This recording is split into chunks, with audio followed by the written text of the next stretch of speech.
Beginning PHP কোর্সে আজকে আমরা জানবো পিএইচপি কনস্ট্যান্ট সম্পর্কে।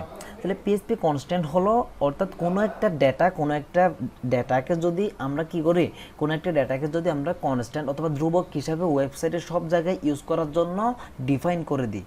কোনো একটা ডেটাকে আমরা ওয়েবসাইটের যে কোনো জায়গায় ইউজ করার জন্য যদি কী করে দিই, ডিফাইন করে দিই অথবা ধ্রুবক বানাই দিই, বললাম যে এই ডেটাটা ওয়েবসাইটের সব জায়গায় একই থাকবে, তাহলে সেটা করার জন্য কনস্ট্যান্ট ভেরিয়েবল অথবা ফাংশন ব্যবহৃত হয়। পিএইচপি কনস্ট্যান্ট ইউজ হয় মূলত কী জন্য, কোনো একটা ডেটাকে আমরা ওয়েবসাইটের সব জায়গায় ইউজ করার জন্য নির্দিষ্ট করে দিতে। আচ্ছা, তাহলে পিএইচপি কনস্ট্যান্ট না দিয়ে যেমন ধরেন ভেরিয়েবল যদি আমরা তৈরি করি তাহলে ভেরিয়েবলটা পরিবর্তন করা যায়, কিন্তু কনস্ট্যান্টের ভিতর যে টেক্সট অথবা ডেটাটা থাকবে সেটা কখনো পরিবর্তন করা যায় না, সেটা নির্দিষ্টই থাকে সব সময়। আচ্ছা, তাহলে কনস্ট্যান্ট আর এই যে পিএইচপি কনস্ট্যান্ট দুইভাবে করা যায়, একটা হচ্ছে কিওয়ার্ডের মাধ্যমে আর একটা হচ্ছে ফাংশনের মাধ্যমে। তাহলে আমরা কিওয়ার্ড এবং ফাংশনটা আগে একটু চিনে নিব। তাহলে দেখুন পিএইচপি ফাংশন এবং কিওয়ার্ড চেনার উপায় হচ্ছে, যখন ফাংশন লেখা হয় তখন পাশে দুইটা প্রথম বন্ধনী শুরু এবং শেষ হয়। এভাবে যদি কোনো লেখা থাকে লাস্টে প্রথম বন্ধনী শুরু এবং শেষ, তাহলে ধরে নেবেন সেটা একটা ফাংশন। আর যদি কোনো একটা শুধুমাত্র একটা টেক্সট থাকে, যেমন কিওয়ার্ড লেখাটা এখানে, তাহলে এটা একটা কি, এটা একটা নিজে একটা কিওয়ার্ড এভাবে লিখলে, অর্থাৎ একটা ওয়ার্ড শুধু, ওয়ার্ডের পাশে যদি বন্ধনী থাকতো প্রথম বন্ধনী শুরু শেষ, তাহলে সেটা ফাংশন হয়ে যেত।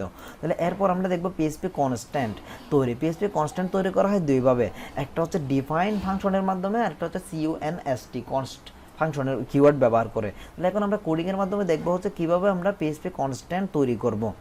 ওকে, তাহলে পিএইচপি কনস্ট্যান্ট তৈরি করার জন্য আপনারা অলরেডি জাম সার্ভারটা রান করে নেন আমার মতো, এরপর অ্যাটম এডিটরটা ওপেন করে নেন।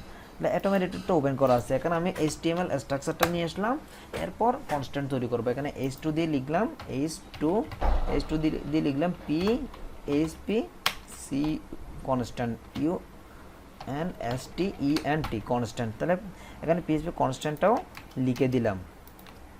ওকে, এন নিচে এখন বসাবো, এন নিচে PHP শুরু এবং শেষ করে দিলাম।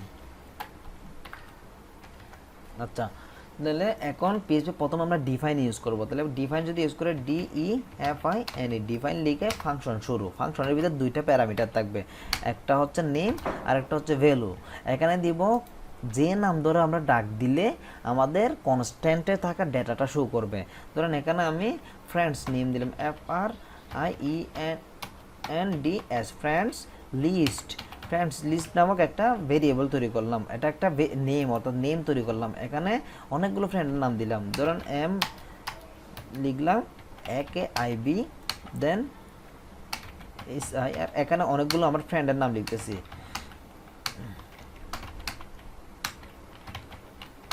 তাহলে অনেকগুলো ফ্রেন্ডের নাম লিখলাম, এভাবে খেয়াল করুন, এটা হচ্ছে ফ্রেন্ড লিস্ট, এর ভিতরে অনেকগুলো ফ্রেন্ডের নাম লিখলাম। এখন আমি যদি ফ্রেন্ড লিস্ট ধরে যদি কী করি, কল করি, তাহলে আমার সবগুলো ফ্রেন্ডের নাম কি করবে, শো করবে। এখানে ইকো দিলাম, ইকো লিখার পর FRIENDS লিস্ট, ফ্রেন্ড লিস্ট লিখে এন্টার দিলাম। এখন যদি আমি ব্রাউজারটা রিফ্রেশ দিয়ে দেখুন, আমার সবগুলো ফ্রেন্ডের নাম কি এখানে শো করতেছে।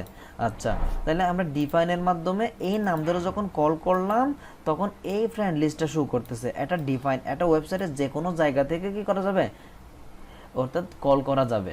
এরপর আমরা করব হচ্ছে কনস্ট কিওয়ার্ড ব্যবহার করে কি করে একটা টেক্সটকে ডিফাইন করা যায় তবে কনস্ট্যান্ট হিসাবে ধ্রুবক হিসাবে তৈরি করা যায়। এর জন্য আমি এখানে একটা বিআর নিয়ে নিলাম, এনআর হয়ে গেছে বিআর।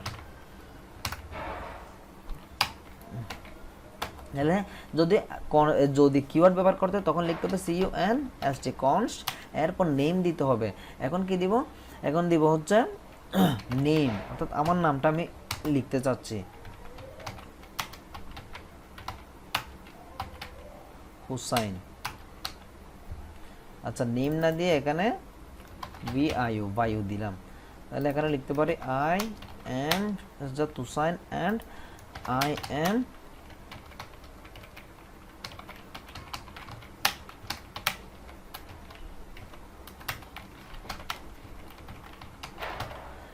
ওকে, এখানে লিখলাম I am Sajjad Hossain, I am web developer and web designer. Okay, এখন বায়ু লিখে যদি আমরা কল করি তাহলে আমাদের এই টোটালকে ট্যাক্সটা শো করবে। অর্থাৎ এটা আমরা কি করে দিলাম, ধ্রুবক তৈরি করে দিলাম, কনস্ট্যান্ট তৈরি করলাম, ইকো লিখলাম, ইকোর পর বায়ু। আচ্ছা, রিফ্রেশ দিব, দেখুন রিফ্রেশ দেওয়ার সাথে সাথে I am Sajjad Hossain, I am web developer and web designer এটা শো করতেছে। তাহলে এভাবে ডিফাইন এবং কনস্ট্যান্ট এই অর্থাৎ কিওয়ার্ড এবং ফাংশন ব্যবহার করে কোনো একটা টেক্সটকে আমরা কি করি, ডিফাইন করি পিএইচপির সাহায্যে। সো এটা প্র্যাকটিস করবেন। ধন্যবাদ সবাইকে। আর যদি আপনাদের কোনো প্রবলেম হয় আমাকে অবশ্যই জানাবেন, আমি সর্বোচ্চ সাহায্য করার চেষ্টা করবো আপনাদেরকে।